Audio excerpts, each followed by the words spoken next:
પંચમહાલથી સમાચાર આવી રહ્યા છે। હાલોલમાં પ્લાસ્ટિકની ફેક્ટરીઓ પર ટાસ્ક ફોર્સ દ્વારા ફરીથી છાપો માર્યો। હાલોલના ચંદ્રપુરા ઔદ્યોગિક વિસ્તારમાં આવેલા પ્લાસ્ટિક કેરી બેગ બનાવતી કંપનીઓ પર છાપો માર્યો। અંદાજિત 30 થી 35 લાખ ઉપરાંતનો મુદ્દામાલ કબજે કર્યો છે। 120 થી ઓછી માઇક્રોનનો પ્લાસ્ટિકનો જથ્થો મળી આવતા કાર્યવાહી હાથ ધરાઈ છે। આ અંગે વધુ વિગતો સાથે સંવાદદાતા કાદિર દાઢી જોડાઈ ગયા છે।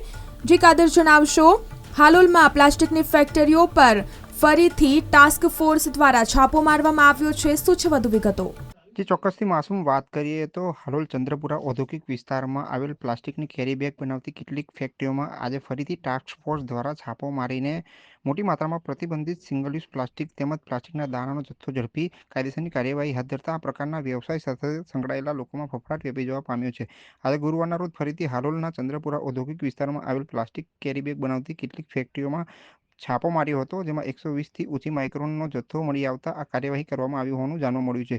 જોકે અંદાજિત 30 થી 35 લાખ ઉપરાંતનો જથ્થો ઝડપી પાડ્યો હોવાનું પણ જાણવા મળી રહ્યું છે। જી આભાર કાદિર, સમગ્ર મામલે વિગતો આપવા બદલ।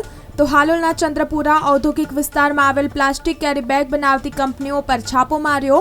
અંદાજિત 30 થી 35 લાખ ઉપરાંતનો મુદ્દામાલ કબજે કર્યો છે। 120 થી ઓછી માઇક્રોનનો પ્લાસ્ટિકનો જથ્થો મળી આવતા કાર્યવાહી હાથ ધરાઈ।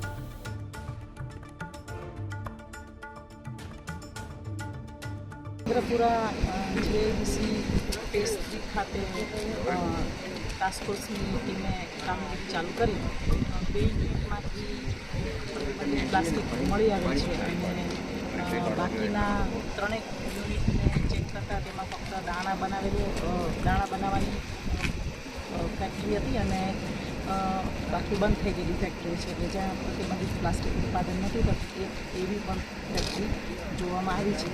આમ હાલોલ નગરપાલિકા અને ટાસ્ક ફોર્સ કમિટી આજે આ પ્રમાણેની કામગીરી કરી। એક જે પ્રથમ યુનિટ હતું એમાંથી 3.8 ટન પ્રતિબંધિત પ્લાસ્ટિક અને 102 દાણા મળી આવ્યા છે। બીજા યુનિટની અંદર ગણતરી પછી ચાલુ હતી, બાકીના કોઈ યુનિટ પાછી મળી આવે।